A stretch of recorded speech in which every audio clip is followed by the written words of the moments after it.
Boa tarde, pessoal. Bom, boa tarde a quem está nos assistindo, né? Porque boa tarde para a Ianca e para o Elton e boa noite para a Roberta, que são nossos convidados agora da mesa redonda. Eu vou começar primeiramente apresentando eles e depois a gente vai bater um papo aqui rapidinho. Então, primeira convidada é a Roberta Polez, que ela é bacharel e mestre em Química aqui pelo IQISC, da USP de São Carlos. Atualmente é estudante de doutorado em Engenharia Química na Aalto University, na Finlândia. Seu tema de pesquisa no Bioproduct Chemistry Research Group é materiais lignocelulósicos para aplicações biomédicas. Temos também a Ianca, que é engenheira de materiais pela Unifei Itabira. Ela está cursando mestrado em Biomedical Device Materials na University of Limerick, na Irlanda. Ela enfrentou uns perrengues aí e dá uma de blogueira contando para a galera, então acho que esse papo vai ser bem interessante. E o nosso último candidato de hoje é o Elton, que é bacharel em nanotecnologia na Universidade do Rio de Janeiro, na UFRJ ou na UFRJ? UFRJ. Isso. Ele está cursando mestrado em Engenharia Elétrica na ETH Zurich, na Suíça, e é Research and Development Intern no ABB Corporate Research Center. Ele é mentor voluntário também na Brazilian Student Association, que é um programa que auxilia brasileiros a estudar nas melhores universidades do mundo. Bom, galera de peso hoje, gente.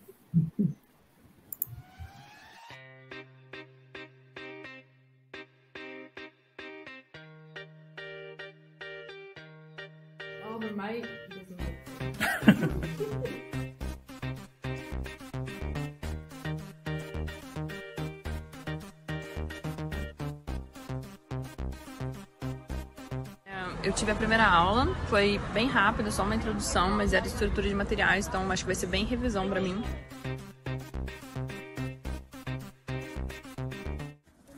Não se pode andar com a mão no bolso. Se você cair, você tem que usar as mãos. Quase que eu caí de novo.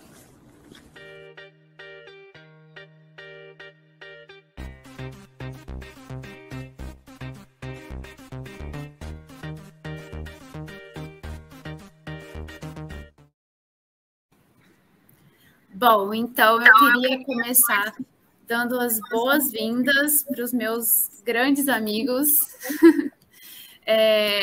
Essa mesa redonda de agora, ela é um exemplo muito bom do que a gente estava comentando mais cedo na palestra da Marta, né, sobre redes.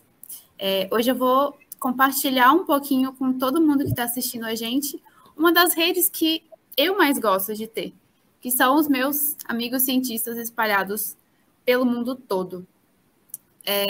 Então, a gente vai ter umas perguntas um pouco direcionadas para cada um de vocês, porque eu conheço a história de vocês e eu quero compartilhar um pouquinho dela com as pessoas.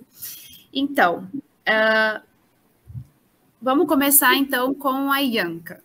Ianca, conta um pouco para a gente como que foi esse seu perrengue de ir para a Irlanda. A Ianca, ela foi, eu acho que com um curso de inglês, né? Como que foi esse rolê? Bom, oi, gente, tudo bem? Primeiro, queria agradecer a oportunidade, agradecer a Bianca pelo convite. Que surpresa boa, quando ela me mandou mensagem, eu fiquei muito feliz, porque a gente já era amiga da Unifei, já estive em São Carlos, na casa dela, durante o congresso também, e hoje estou aqui, ó, do outro lado do mundo, e a gente continua nessa conexão boa. Então, falando um pouquinho dessa minha trajetória aí, acho que vai ser um pouco diferente dos meninos, porque eu não vim para a Irlanda com a intenção de fazer a pós-graduação. Nossa, nem pensava nisso. Era para ser só um intercâmbio de 8 meses, que foi o nosso primeiro planejamento. Viemos eu e meu namorado, com a intenção de ser tipo um período sabático. A gente tinha acabado de se formar, acabado o estágio na indústria, E a gente pensou, por que não, né? Bom que já melhora o inglês, desenvolve bem e volta para o Brasil. E eu estava focada em trainee. Falei, não, vou para os trainees, voltar para o Brasil com experiência internacional, né? Claro. E nunca mais fui embora. E aí, quando você chega aqui fora, você vê as grandes diferenças, né? Em tudo, gente, em tudo. E 8 meses foi um período muito curto de tempo, especialmente porque eu cheguei aqui com o Covid. E aí a gente acabou que nenhum dos planos que a gente tinha a gente conseguiu realizar. E isso me deixou um pouco assim chateada, né? Porque como intercambista, eu vim para melhorar o inglês, eu já vim com inglês bom, mas você vê na prática que isso não sei nada, né? Principalmente ali no listening, esse sotaque Irish aqui é bem esse sotaque britânico, então aquele inglês mais fechado, sabe? E aí estava trabalhando no comércio, ainda trabalho com hospitalidade aqui, trabalho de garçonete, que é o que todo intercambista chega fazendo, né? Você começa a ganhar em euro e você vê que eles pagam muito bem, o salário mínimo aqui é muito bom, independente da posição. E aí foi indo, foi indo. Só que, para quem me conhece, sabe que eu sou apaixonada com engenharia de materiais. Tipo, para mim, a graduação em si foi um perrengue, assim, atrás do outro, foi difícil eu me formar, então foi um sonho realizado. E eu não queria abrir mão disso só porque estava morando na Europa, eu não queria ficar aqui só por morar, sabe? E aí, com o passar do tempo, ainda mais com o Covid, sem conseguir realizar muita coisa, eu cheguei à conclusão que se eu fosse ficar aqui, eu tinha que estar fazendo o que eu gostava. E aí foi quando eu decidi fazer o mestrado. Mas foi uma loucura também, porque eu não sabia nada de processo, não tive, tipo assim, nenhuma ajuda externa, ninguém que me orientasse. Comecei a pesquisar, porque aqui em Limerick, eu moro no, tipo, sul da Irlanda, né? Centro-sul da Irlanda, e tem uma universidade maravilhosa, que é a Universidade de Limerick, gigantesca. E eu falei, gente, isso aí deve ser caríssimo, né? Não tem condição, não. E aí a gente acaba vendo que tudo se ajeita, se as coisas forem para dar certo, elas vão dar certo. Aí depois eu posso até contar mais um pouquinho como é que foi o processo, mas quando eu decidi mesmo, eu fiz umas loucuras aqui e entrei. Então aí. Gente, para quem não sabe, a Ianca e o namorado dela, o Vitor, eles tomaram um calote na época de uma empresa que eles tinham comprado esse rolê do intercâmbio no curso. Nossa, eu acompanhei na época que rolê que foi. Mano, a garra desses dois foi incrível, assim, de ir na cara e na coragem e falar, não, a gente não vai desistir disso aqui, vamos que vai dar tudo certo. E, mano, incrível, incrível. Até para vir, né, já tinha tomado a decisão, eu ainda estava com o pé atrás, porque na época eu estava fazendo estágio lá na Tigre, e eu adorava, e eles queriam me efetivar, e aí eu fiquei naquele, Jesus amado, o que eu faço, Senhor? E aí eu decidi por vir. Só que, assim, para juntar o dinheiro para vir para o intercâmbio já foi um sacrifício. Vendi até minha alma, vendi tudo que eu tinha, já até os lençóis da cama se bobear. E aí a gente tomou um golpe da agência. O cara sumiu, não era 2 meses antes da gente embarcar, sumiu com o dinheiro nosso. A sorte é que o Vitor tinha pago, tipo assim, uma parcela muito pequena da dele. E eu já tinha pago o meu quase todo. Foi, tipo assim, uns 8 mil reais que eu perdi. E aí a gente desesperou, achou que não ia dar para vir mais. Foi o momento mais terrível, assim, da minha vida. E aí a gente viu que a amizade é tudo mesmo. A galera se juntou, a gente fez umas rifas antes de vir. A gente descobriu o golpe em 26 de dezembro e o nosso embarque era dia 7 de fevereiro. Então tinha menos de 2 meses aí para correr atrás de tudo. E deu certo. Então aí. Então, gente, moral da história. Tudo dá certo se todo mundo se organizar. Então, vamos partir então pela ordem cronológica de amizade para o Elton. O Elton eu conheci no programa Bolsas de Verão, no CNPEM, que foram 2 meses incríveis que a gente passou lá. Elton, me conta um pouquinho sobre essa mudança que você teve de área, né? Porque você se formou em nanotecnologia, eu acompanhei um pouco da sua pesquisa no CNPEM, mais voltado um pouco para materiais também. E como que é? Agora você estuda engenharia elétrica, né? Sim, assim como a Ianca, muito obrigado pelo convite, muito bom te ver. É bom que a gente ainda mantém contato depois de 4 anos. Muito feliz por estar aqui. Isso, então eu fiz faculdade em nanotecnologia, então eu sou nanotecnologista, e aí eu tive matéria de biologia, química, física e os cálculos, né? Com mais ênfase em física. Aí durante a graduação, na UFRJ e nanotecnologia, a gente tinha que fazer 4 estágios em cada uma dessas áreas, materiais, química, física e biologia. E daí lá eu gostava mais e me aprofundei mais na área de espectroscopia, mais especificamente de nanoespectroscopia. E daí eu tinha a ideia de fazer o mestrado, porque nanotecnologia é uma área muito nova no Brasil ainda, e não tem emprego específico para nanotecnologia. Quando eu ia preencher processo seletivo, não tinha opção nanotecnologia. Então, eu vi que seria necessário fazer um mestrado para melhorar o currículo, melhor, né? ter uma colocação melhor. E aí eu pensei ir para uma universidade melhor, fora do país. E até por isso, uma das razões que eu fui para o CNPEM já foi construindo o meu currículo, e aí lá começou. E aí o link de engenharia elétrica para nanotecnologia é que a área de eletrônica e óptica, ela geralmente fica no departamento de engenharia elétrica, tanto nos Estados Unidos quanto na Europa. Então, o meu link foi que eu estava aplicando para engenharia elétrica, só que a especialização no meu mestrado é em eletrônica e óptica, onde tem professor que publica vários artigos de coisas semelhantes ao que eu já fiz. Então, na carta de motivação, eu falei para eles, não, que eu estou ciente, que eu estou aplicando para esse programa, que não é do meu bacharelado, mas eu já fiz pesquisa nisso, que é correlacionado com esse professor, e eu quero fazer essa matéria. Então, eles viram que eu não era da área, mas eu mostrei no que eu estava entrando. Eu sabia o que eu estava entrando. Então, eles me aceitaram, mas eles me aceitaram com pré-requisito. Diferente dos outros alunos, eu tive que fazer 2 matérias a mais por não ter a graduação em engenharia elétrica. Então, eles me pediram 2 matérias básicas de engenharia elétrica, além das matérias do mestrado, para suprir não é deficiência, né? Mas esse gap do bacharelado. Entendi. E como que foi esse processo de aplicação, né? Porque, para quem não sabe, a faculdade que o Elton está fazendo, o mestrado dele agora, foi a faculdade que o Einstein se formou. Então, assim, não é qualquer lugar, né? Como que foi esse processo de aplicação? Quanto tempo durou? Foi muito difícil? Uhum. Eu me preparei bastante, como eu falei. Eu comecei em 2017, eu apliquei em 2018. E em 2017 eu já estava pensando nisso, então foi 1 ano e meio, mais ou menos, que eu fiquei pensando. E é complicado porque a gente não, como a Ianca também falou, a gente não, é muito diferente do processo no Brasil.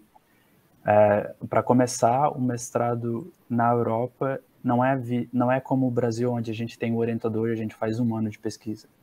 A gente faz só uma tese de mestrado de 6 meses, e a maior parte do mestrado é aula, porque eles têm esse tratado de Bolonha pela Europa toda, e onde o bacharelado aqui é 3 anos e o mestrado é 2 anos. Então, não é para te parar no bacharelado, geralmente todo mundo vai para o mestrado. Por exemplo, a ETH não tem cerimônia de bacharelado, eles te mandam um e-mail e falam, parabéns, você terminou o bacharelado, agora vai para o mestrado. E eles não têm que fazer aplicação, eles só vão direto. Então, teve essa questão. E aí, como eu preparei, eu pesquisava muito de pessoas que já tinham sido aceitas. E aí eu conversava com elas, achava pelo LinkedIn, pelo grupo da Brasa que na época eu tive uma ajuda da Brasa também. Hoje eu sou mentor, onde eles auxiliam pessoas a vir para cá, tem um processo seletivo para participar da Brasa. E eu procurei melhorar meu currículo sempre, então eu organizava evento, participava do centro acadêmico, sempre mantendo a notas altas. Eu procurei grupos de pesquisa para fazer estágio, onde eu teria prospecção de publicar artigo, aí eu consegui publicar. Não foi primeiro autor, foi 4º, 5º autor, mas mesmo assim tem essa influência. E carta de recomendação também é meio complicado, porque os professores eles não estão acostumados no Brasil. Então, achar um professor legal, onde tu pode conversar com ele, ensinar ele, de certa forma, como escrever a carta de motivação, é muito importante. Então, assim, é um processo que, se tu for pensar de um mês para o outro, não vai dar certo, porque tem TOEFL, tem tudo isso, então tem que se planejar, muita pesquisa. Eu demorei 1 ano, a minha carta de motivação da ETH eu demorei 6 meses para fazer. Nossa! Foi uma obra-prima. Sim. Já pode publicar, já. Já. E aí foi isso. Eu não apliquei só para ETH, eu apliquei para 3 mestrados na Europa. Eu apliquei para 2 Erasmus Mundus, um de nanotecnologia e um de engenharia elétrica, e o da ETH. Aí eu passei para os 3. E eu apliquei, na época, eu estava pensando meio alto, eu apliquei para doutorado direto nos Estados Unidos. Porque aqui o mestrado na Europa geralmente não é caro, como a Ianca falou. Por exemplo, mestrado na ETH custa R$2.000 por semestre, 6 meses. Então, sei lá, comparativamente não é tão caro. Se fosse... Aí pode chegar nesse assunto depois. Sim. E aí, se fosse mestrado nos Estados Unidos, seria muito caro, seria um absurdo. E aí, por isso que eu apliquei para doutorado lá. Mas aí, o doutorado, com certeza, fiz alguma coisa errada na aplicação, e aí eu não consegui. Mas eu acho melhor, assim, que eu vim para cá, fazer o mestrado primeiro para ficar mais sólido na área. E você pretende emendar um doutorado aí? Sim? Sim, eu já... A professora... Eu estou fazendo estágio agora, nessa empresa. Aí eu fico até março, e depois eu faço a tese de mestrado. E a professora da tese de mestrado meio que já me ofereceu um doutorado na ETH. Então acho que eu vou ficar aqui pro doutorado, mas eventualmente eu volto pro Brasil. Eu tenho a vontade de voltar pro Brasil. Até por isso que é bom participar da Brasa, porque conecta com outros brasileiros que estão fora também. Então tem essa comunidade. Show de bola. Então, passamos para minha última amiga convidada de hoje, a mestre Roberta Polese. A Roberta foi minha colega aqui de grupo de pesquisa no IQISC,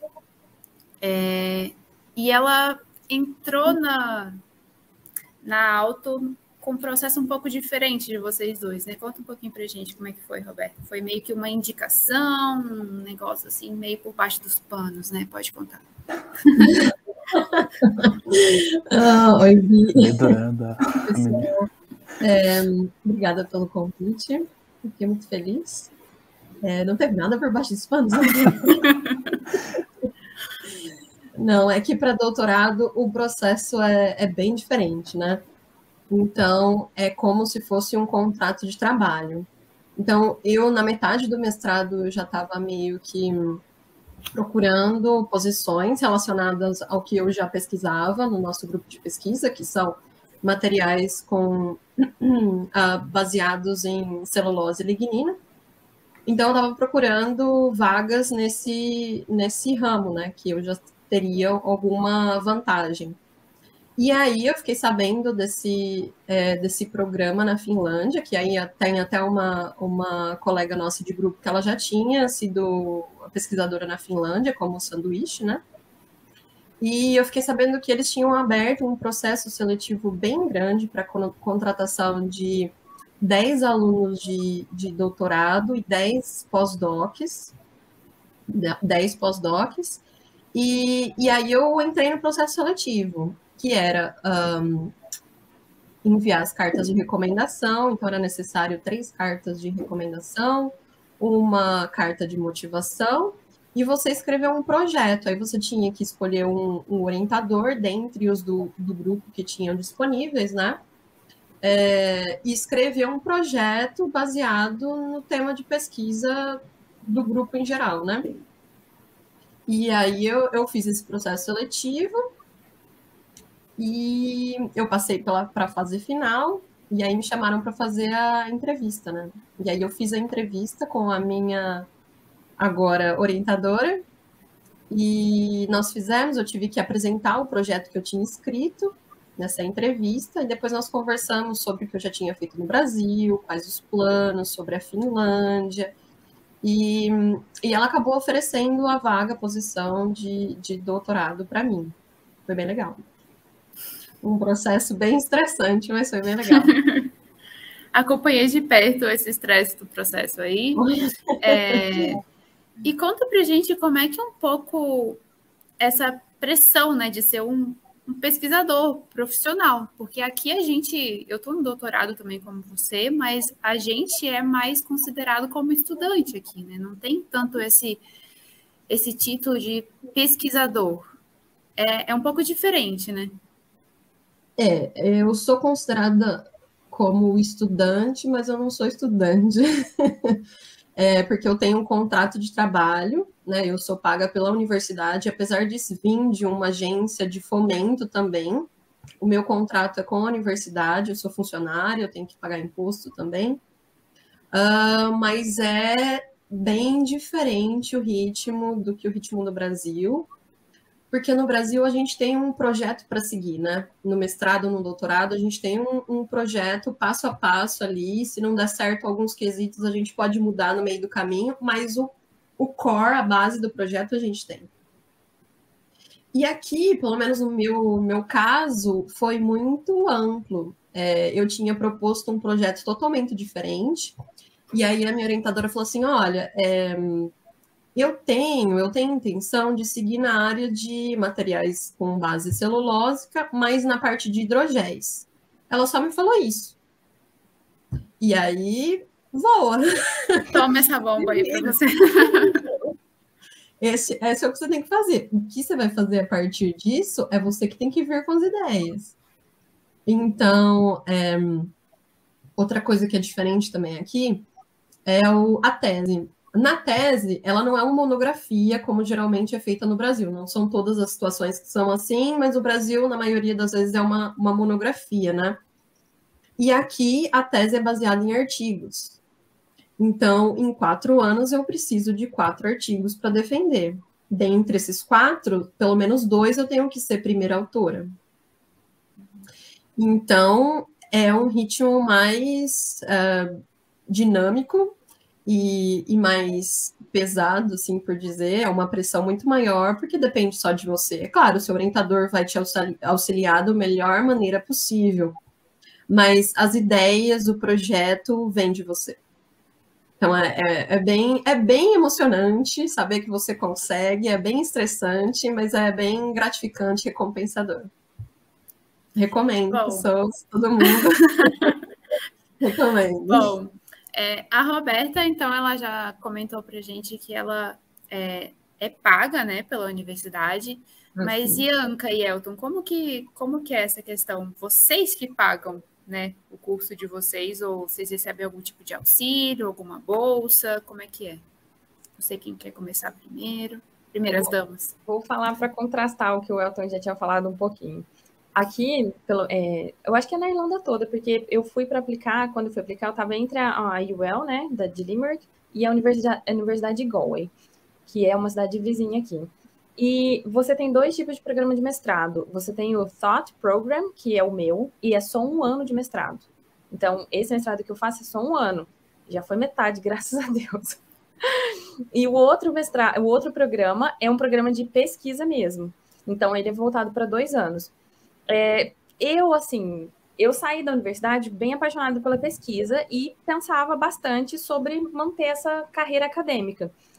Mas falar assim, que eu não gosto da indústria, é mentira, porque quando eu fiz estágio, eu apaixonei muito mesmo.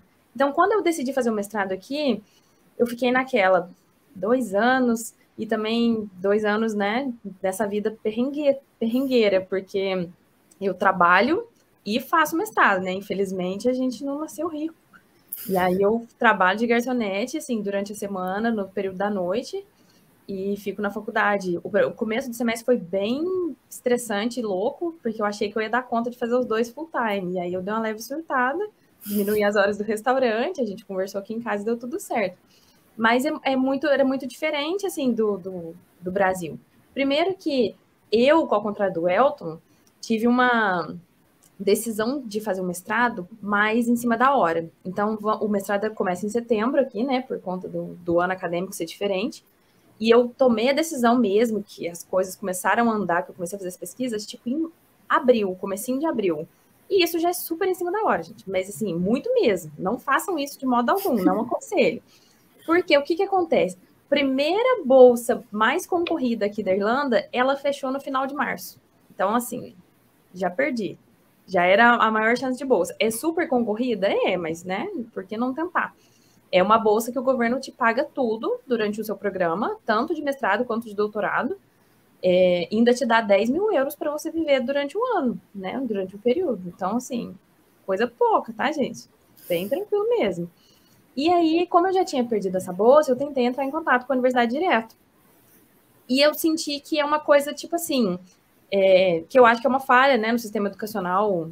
Tá, acho que no Brasil talvez eles considerem mais. Mas ou você tem um currículo nota 100 em tudo, né, da sua graduação, aquele currículo de notas mesmo, gente, independente do seu currículo de experiências, né? Participou de projetos, legal, mas você tem que ter nota altíssimas, assim, para você conseguir bolsa direto com a faculdade. E assim, né, a gente teve uma média boa, mas falar que era 100 não era. E aí não conseguia bolsa direto com a faculdade, ainda mais muito em cima da hora. Então, foi a diferença total. Como eu falei também com o traçando do Elton, o mestrado aqui na Irlanda é muito caro, mas muito caro mesmo.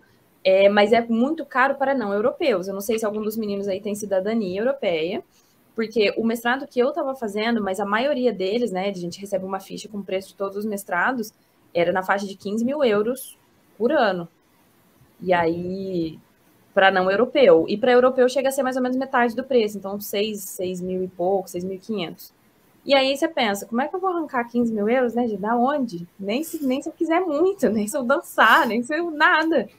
E aí foi uma outra coisa legal que eu descobri aqui, que o governo irlandês, ele é muito, o pessoal brinca que é muito mãe. Eles ajudam demais com tudo. E o esquema de empréstimo para estudante é muito fácil. Não fácil, ele é facilitado. Então, foi o que eu fiz. Quando eu decidi, em cima da hora, e já não tinha muitas outras opções, eu decidi fazer um empréstimo no banco.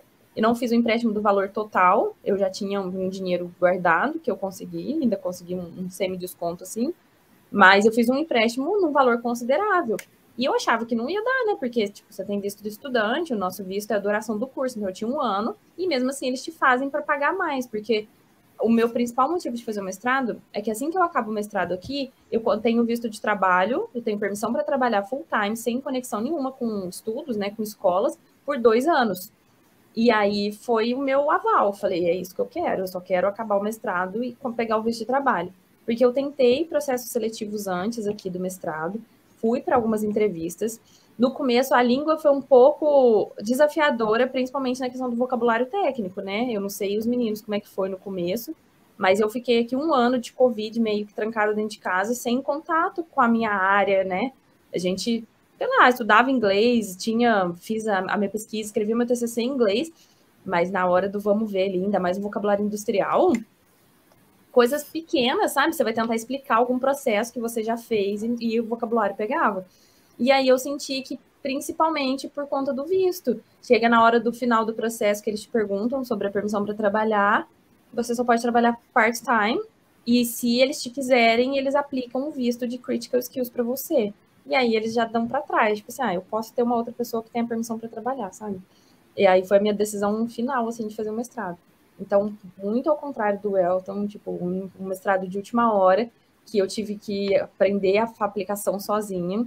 Também teve essa questão, né, burocrática, tipo, eu precisava de carta de recomendação, e graças a Deus o Daniel, que foi meu orientador da Unifei, ele é um cara internacional já. Ele eu não sei o que ele ainda faz no Brasil, mas ele vários contatos. Então, assim, a carta de recomendação para ele era de olho fechado, e uma carta bem escrita, bem elaborada. Ele que me ensinou as coisas, faltou ele me ensinar a aplicar para o processo.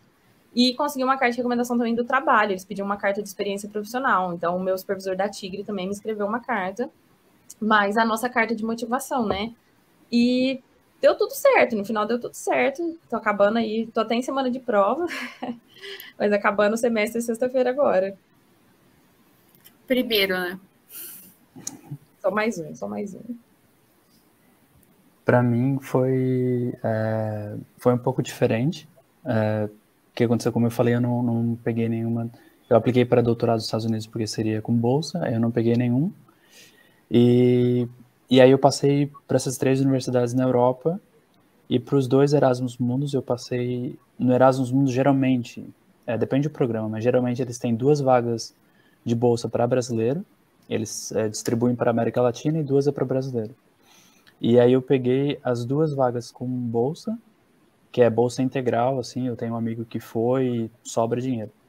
E a ETH eu apliquei para bolsa, tinha que fazer uma proposta de pesquisa, 2 páginas só, mas é muito mais pela excelência da pessoa. Então, tipo, e só ganha uma pessoa por ano para cada departamento. Eu conheço a pessoa que ganhou no meu ano, não foi eu. Foi uma amiga minha e ela estudou em Yale. Então, Excelência, né? Então, assim, é meio problemático a competição. E aí ganha muito mais do que é necessário também. Daí o que aconteceu comigo foi, falar preto no branco mesmo. Eu ganhei essas 2 bolsas no Erasmus Mundus e aqui eu não estava com bolsa. Aí eu falei pro meu irmão, que praticamente ele fez a aplicação junto comigo. Falei para ele, cara, eu ganhei essa com bolsa, essa sem bolsa. Vou estar feliz com qualquer uma das 2. Escolhe tu aplicou comigo junto também. Aí ele pesquisou e tal. Aí a gente resolveu fazer um investimento igual a Ianca tá fazendo, porque ela tirou um dinheiro agora, só que ela vai ganhar tudo depois nesses outros 2 anos que ela vai trabalhar. Então eu e meu irmão, a gente fez um empréstimo também para eu vir para cá. E daí deu tudo certo, por isso que eu estou trabalhando nessa empresa, fazendo estágio. Então, com 6 meses que eu vou trabalhar aqui, eu faço 1 ano com salário. Então, tipo, o salário realmente na Suíça também é muito alto. E no meu caso foi um empréstimo que eu fiz no banco, eu não fiz na Suíça, eu fiz no Brasil, esse empréstimo, para me sustentar aqui. Outra coisa que eu queria comentar que a gente falou ali, preço para europeu. Pelo menos na Suíça é o mesmo. Eu tenho um amigo que é europeu, eles pagam também esse 700 euros por semestre, que dá para ver em comparação a outros lugares da Europa é muito mais barato. Questão de nota, aí eu tenho uma dica, porque às vezes a nota da gente é alta, mas para aquele curso, mas em termo absoluto não é alta. Por exemplo, a minha nota fechou em 8.4, quando eu terminei a graduação na nanotecnologia. Assim, se for ver em termo absoluto, não é tão alto, não é mais que 9, alguma coisa assim. Só que de quem se forma em nanotecnologia, essa nota era alta. Então eu pedi para o coordenador avaliar a nota de todos os alunos que já se formaram e fazer um ranking para me colocar no ranking certo, entendeu? Porque a minha turma entra 20 pessoas, se forma 2. Tu é o primeiro de 2 pessoas. Pô, parabéns. Entendeu? Então ele viu em como se encaixava a minha nota em todo o escopo de 10 anos do curso que existia na época. Então isso, pensando nessas coisas assim, tu consegue te apresentar melhor. Que isso é uma coisa que a gente às vezes não... Como a gente não faz processo seletivo, geralmente no Brasil, às vezes o pessoal que faz estágio tem mais essa manha, mas a gente precisa jogar os dados a favor da gente, porque senão ia ficar só uma nota ali e a pessoa ia achar que era uma nota baixa, mas não é nota baixa para aquele curso. E outra coisa que eu queria comentar também do doutorado, que a Roberta falou, que eu acho que na Europa, eu acho que a Roberta aplicou, ela estava no Brasil, fez o mestrado no Brasil e depois foi, né? Sim. Mas aqui geralmente eles têm muito forte esse de... Por exemplo, essa minha professora me ofereceu a bolsa, o doutorado, e eu não vou fazer um processo seletivo, entendeu? E eu conheço muita gente que consegue doutorado, tem uma brasileira que veio para cá, é mandando e-mail. Ela mandou e-mail, aí um professor respondeu, teve uma entrevista e foi isso. Então, eu sei de um cara que mandou 70 e-mails e conseguiu. Então, tipo, acha uma pessoa que te interessa, uma pesquisa e vai mandando e-mail e uma hora dá certo. Que é um Sim, processo seletivo diferente. Desculpa. Não tem problema. Eu ia dizer que acho que depende do caso, porque eu me apliquei para uma vaga que já estava aberta e era concurso vaga global, né? Então, por isso que teve esse processo seletivo. Mas tem muitas pessoas que entraram no meu grupo depois que tinham feito exatamente isso. O estágio de mestrado, e aí a professora ofereceu a vaga de doutorado, e aí eles entraram como aluno de doutorado. É comum isso também, né? Bom, gente, eu vou ir para a seção dos comentários aqui que a gente está recebendo no chat para ver se a gente consegue passar por tudo. Vou exibir aqui na tela. Eu não sei pronunciar o nome dessa pessoa. Eliade Sheikh, talvez. Me desculpa se eu estou pronunciando errado. Como é a dificuldade de desenvolvimento e publicação de artigos do ponto de vista estrangeiro em comparação aos estudantes brasileiros? Eu acho que talvez a Roberta sabe responder isso melhor nesse momento. Ela já publicou alguma coisa. Eu acho que o nome das instituições pesa muito. Aqui fora, pesa muito o nome das instituições e principalmente o nome do seu orientador para publicação em revistas de alto fator de impacto. Eu estou considerando acima de 9, 10. Isso vai pesar muito, o nome do teu orientador e a universidade com que você está desenvolvendo o trabalho, ou se você tem mais colaborações, não só no seu grupo de pesquisa, mas entre universidades, entre países diferentes. E isso auxilia bastante, ajuda bastante. Mas no desenvolvimento... deixa eu pensar aqui. Como pesquisa, será? No desenvolvimento e publicação de artigos do ponto de vista estrangeiro em comparação com estudantes brasileiros. Imagino que segue mais ou menos o mesmo processo, né? Porque pesquisa é pesquisa tanto aqui como aí. Assim, o processo para publicação você vai desenvolver do mesmo jeito, você vai escrever o artigo do mesmo jeito e vai passar por um processo de peer review do mesmo jeito. Então, você vai submeter para a revista, eles vão olhar de onde eles olham geralmente de onde são as universidades, mas se a pesquisa é de pesquisa de ponta e o desenvolvimento é bom, se está no escopo da revista, não vai ser negado. Espero que tenha respondido. Vamos passar para a próxima, então. Carol Batista. Além da dificuldade dos respectivos processos, quais foram outras dificuldades que vocês podem destacar para quem quer fazer pós-graduação fora do país? Alguém se habilita a responder essa pergunta?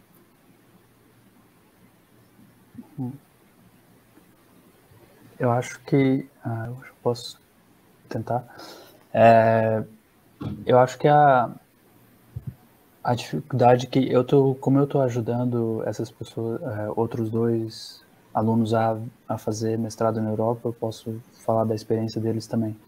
A dificuldade é quando tu precisa de bolsa. Assim, eu fui, de certa forma, privilegiado que eu consegui fazer um empréstimo, mas eu tinha a segunda opção, que era o Erasmus.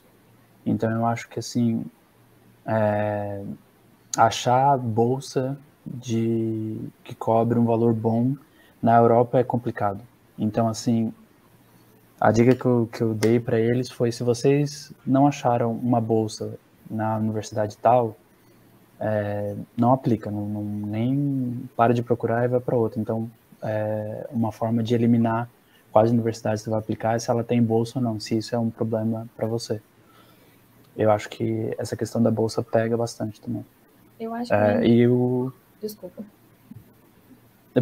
Porque assim, o grosso do processo seletivo é o que é caro, né? A prova do TOEFL só precisa fazer uma vez e tu manda para todo mundo. Então, é um custo fixo. Tradução custa caro também. E às vezes e a taxa de aplicação para o lugar. Geralmente tu não precisa mandar por correio, eu precisei só para ETH, mas geralmente não. Então, esses da tradução e do TOEFL é um custo alto, então vale a pena tu aplicar para algumas universidades, eu recomendo no mínimo mais 5, para diluir esse custo alto da tradução e do TOEFL. E aí tu consegue, como se fosse trabalhar melhor com o dinheiro, fazer o dinheiro valer a pena do TOEFL e da tradução. Acho que essa é a dificuldade. Aumentar as suas chances, né? Isso, para aumentar as chances, Bianca, você ia comentar alguma coisa? Eu ia comentar que, além dessa questão, né, das bolsas, eu acho que a falta de informação também é um problema, porque é muito específico, é muito direcionado, você tem que achar perfis de pessoas, igual o Elton fez, você tem que, literalmente, dar Google na galera, ver quem que tá fazendo. Aquela estoqueada. No lugar que você quer. Aqui eu tive uma ajuda, que foi a Vera, ela é fenomenal também, se vocês quiserem pesquisar ela depois. Ela veio como intercambista, igual eu. Isso também é uma alternativa, gente. Eu sei que depende muito de país, mas eu falo da Irlanda, porque a galera, onde é Irlanda? Quem é Irlanda no meio do rolê? O pessoal pensa em Austrália, Estados Unidos, para aprender inglês. Mas a Irlanda é um país de muito baixo custo inicial para você vir. Então, para mim, o processo foi completamente diferente dos meninos, porque eu já estava aqui. Eu já trabalhava aqui e eu já ganhava o meu dinheiro em euro. Então, a minha aplicação do processo não foi cara, entendeu? Porque a taxa era em euro, então já era barata. Eu não tive que fazer aquela conversão, ainda mais com um euro altíssimo, igual está no Brasil hoje em dia. E a falta de informação, se você entrar só no site da universidade, você vai ler um apanhado geral ali. Mas tem muitos detalhezinhos que às vezes vão te facilitar. Então, o que o Elton falou, eu indico total. Procure pessoas que estão lá, ou que já passaram pelo processo. Mesmo que não seja exatamente na mesma universidade, mas pelo menos no mesmo país, porque as regras vão ser as mesmas. Excelente. Próxima pergunta, da Bárbara Rodrigues Meneghini dos Santos. Onde procurar por programas de mestrado no exterior? E quais geralmente são os pré-requisitos? Acho que vocês já comentaram, em geral, alguns desses tópicos. Vou pedir para o Elton, talvez, fazer um comentário, já que ele está relacionado aí à Brasa, né? Como que vocês direcionam assim, as pessoas? Vocês ajudam nesse processo? Eu posso fazer um sumário rapidinho. Então, o que eu falo, o que eu fiz, o que eu recomendo eu vou no... bem ambicioso, mas eu vou no ranking mundial de universidade e eu vejo da primeira e aí eu vou descendo. E aí tu escala por país, região que tu quer ir, e aí tu vai da primeira e vai vendo. Eu vi quase todas as universidades até o 100ª melhor universidade. E aí entra na universidade e tu tem que se perguntar antes o que tu quer fazer, qual a área de pesquisa tu quer ir, o que tu quer estudar mais ou menos. E aí tu vai conseguir pesquisar rápido e também saber ou não se tu precisa da bolsa, se é uma coisa muito importante para ti ou não. Aí esses dois filtros vai rápido. Tu abre lá o ranking mundial de universidade, vai acessando, procura os professores no departamento, olha a pesquisa deles. Se gostou, salva para depois, faz um filtro grosso, depois volta e vai lendo mais a fundo, aí vai achando os artigos que o cara publicou e tal, se tem interesse, porque essa pesquisa também vai te ajudar depois na hora da aplicação, porque daí quando tu escrever a carta de motivação, não pode ser genérico, você tem que mencionar alguma coisa da universidade para te mostrar para o comitê de avaliação que tu sabe onde tu está se enfiando. Então tu pode mencionar o nome de professor que tu quer talvez trabalhar, uma matéria de um professor famoso que tu quer ter, então uma razão por quê. Então tu procura o mestrado dessa maneira. E o pré-requisito geralzão geralmente é o TOEFL, carta de motivação, carta de recomendação, depende da universidade. Por exemplo, o meu era mais de pesquisa, o da Ianca pediram uma carta de trabalho também. E geralmente é isso. Às vezes eles pedem o GRE também, que é um teste que tem inglês, matemática e redação. E esse é um teste que é muito mais comum para os Estados Unidos. Para os Estados Unidos quase todos os programas pedem.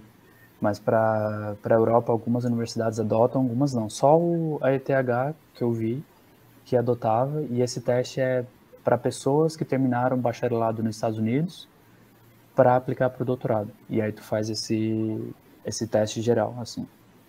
Mas funciona mais ou menos, esse grosso é mais ou menos igual para todas as universidades.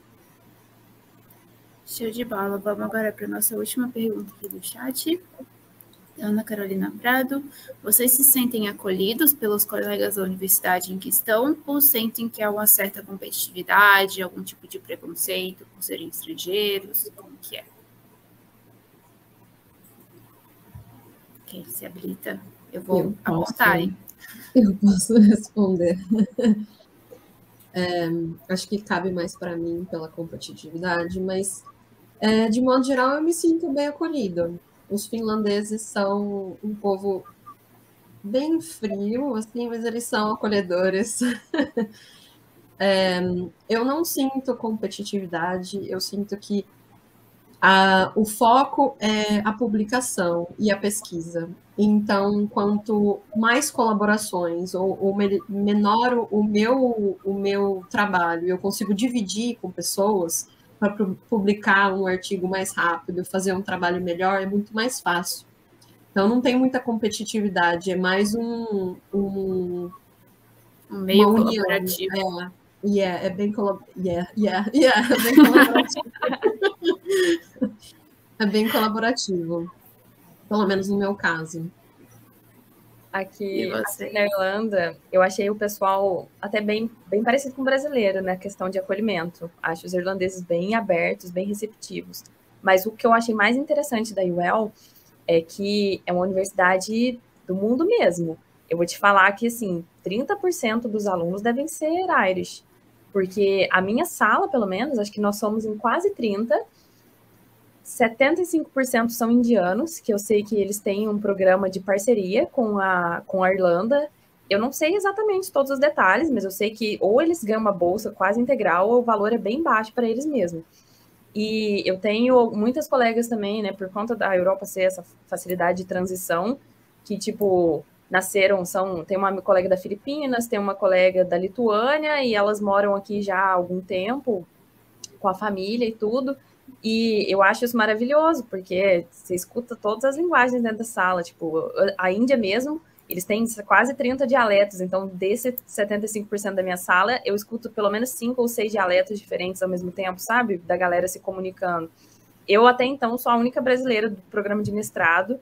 E eu descobri, fazendo um stalker mesmo ali no Instagram, algumas brasileiras que estão no doutorado aqui.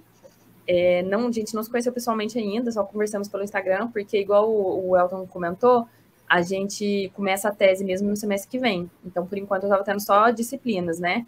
A gente teve só uma reunião com o orientador para conhecer ele. E em questão das disciplinas, achei a galera bem unida. Sempre tem um, né, gente? Tem aquele estrelinha que vocês conhecem de todo lugar, aquele que responde na frente, sabe? Se você não conhece é porque você é o estrelinha. Exato. Mas eu achei o pessoal igual essa semana de prova, galera desesperada junto, manda resposta junto, se ajuda, sabe, se acolhe. Eu me senti bem acolhida. Eles acham muito legal, porque pelo menos lá na Índia também, que é a maioria da galera, a graduação deles já é em inglês. Então, eu fiquei com receio da língua quando eu cheguei, né? Mas aí eu vi aquele tanto de estrangeiro e falei, todo mundo na mesa, né? Se eu não tô entendendo o que esse cara tá falando, ninguém deve estar. E aí eu fui descobrir que não, que a galera já tinha inglês, eles fazem a graduação em inglês, então era só eu. E aí eles acham massa, eles ficam de Bianca, eu não acredito que você não teve inglês antes, assim, firme, né? De graduação em inglês. E eu falei, não, gente, não sei o que o cara tá falando, me ajuda aí, sabe? Então foi bem legal nesse sentido. Para mim, eu vejo que não tem competitividade, mas nunca senti também preconceito, nunca sofri, nunca percebi, assim. Mas o que eu sinto, pelo menos na Suíça, e os alunos que... É bem internacional também, mas meio que a cultural aqui é muito individualista. Assim, eles prezam por tu conseguir resolver os teus problemas sozinho. Então, eu senti bastante falta, assim, no começo, de ter colegas para compartilhar exercício ou resolver junto, e colega de estudo e tal, era eu comigo mesmo, e aí pouca gente fazia pergunta. Se eles faziam pergunta, era para corrigir o professor ou para fazer alguma coisa além. Então, no seu caso, eram todos estrelinhas. Né? Não, esse negócio de perguntar no final da aula, eles faziam fila. Era 10 pessoas para perguntar. Era tudo estrelinha. E aí foi bem chocante, assim, porque parecia que estava todo mundo entendendo tudo. Mas aí depois, lá no final, assim, que eu me soltei mais do primeiro semestre, daí eu fui conversar com uma amiga minha, que hoje ela é amiga minha, que ela também não estava entendendo, também estava passando dificuldade. Só estava fingindo tranquilidade. Só estava fingindo, sim. E daí que eu fui me tranquilizando mais, assim. Mas eles têm muito... Até um dos quesitos de avaliação de um projeto que eu fiz era a minha habilidade de resolver os problemas sozinho. O que é interessante, porque quando tu vai trabalhar, ou se tu chega até ser professor ou alguma coisa na academia, tu vai ter que resolver as coisas sozinho. Então, foi uma grande aprendizado, assim, para mim. Excelente. Eu gostaria de terminar, então, essa nossa conversa fazendo uma pergunta, assim, de uma resposta rápida, direta, geral, assim, papum. E aí, a pós-graduação na gringa é tudo isso mesmo que a gente pensa aqui, ou nem é? Vocês acham que vale a pena? Como que é? Vocês fariam de novo? Quem quer começar? Eu começo. Eu acho que, sim, para o meio, para quem quer seguir a área acadêmica, o doutorado vai abrir muitas portas. Você vai ter muito mais contato, você vai conseguir fazer muito mais publicação, muita mais colaboração com outros professores, outros pesquisadores, e isso é muito bom. Aconselho, eu acho muito bom.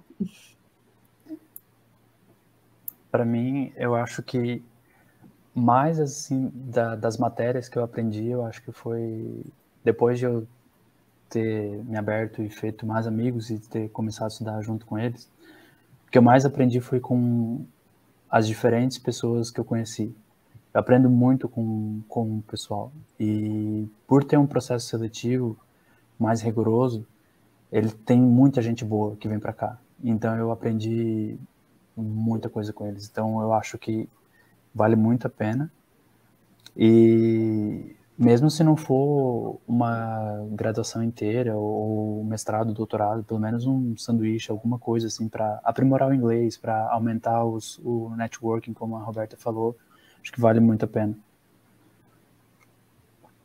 Bom, eu só concordo, mas gostaria muito de enfatizar, gente, que essa romantização que existe aí também dessa vida internacional, ela é muito fake, e que a maioria dos perrengues que você passaria fazendo uma pós-graduação no Brasil, você também vai passar aqui, entendeu? Não é porque a gente está aqui falando inglês que as coisas mudaram, que você fica virado para estudar de noite. Os problemas são os mesmos. E o pessoal do exterior também tem problemas igual os brasileiros. Assim, eu acho que a experiência é completamente válida, as conexões que você vai fazer e o seu autodesafio. Eu, numa fase muito reflexiva aí esse semestre, eu acho que esse autodesafio para mim foi o essencial. Eu não achava que eu daria conta, assim, de verdade, no meu primeiro mês, por conta de tudo, por conta da língua, por conta de estar tendo que trabalhar. Então, eu acho que é um autoconhecimento muito grande, sabe? Você se desafiar, aprender uma coisa muito técnica numa língua completamente nova, você fazer amizades ou você aprender a resolver conflitos nessa própria língua. E saber se impor, sabe? Saber colocar o seu lugar.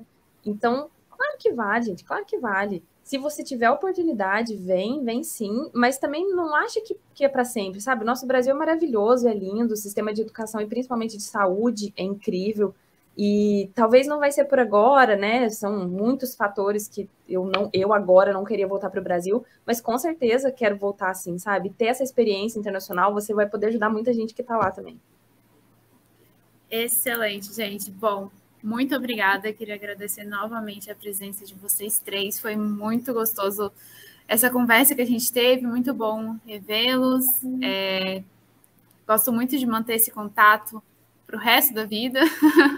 Somos aí colegas acadêmicos, pesquisadores e colegas, amigos. E acho que a galera curtiu também bastante essa experiência que vocês puderam passar para a gente. E, bom, é isso. Eu vou colocar aqui o canalzinho da Ianca. Seguem ela lá, que ela é mais blogueira. Mas a gente marcou também... Gente, deixa isso bem claro. Bem claro. A gente marcou também no nosso post no Instagram o perfil do Roberto e do Elton. Se quiserem seguir eles lá, talvez trocar uma ideia. Certeza que eles vão ser muito simpáticos também, como pessoas maravilhosas que eles são. Bom, gente, muito obrigada pela presença de vocês. Muito obrigada mesmo. Boa sorte aí no caminho. Muito obrigado. Gente. Obrigada para vocês todo também. mundo. Tchau, gente. Tchau. Tchau.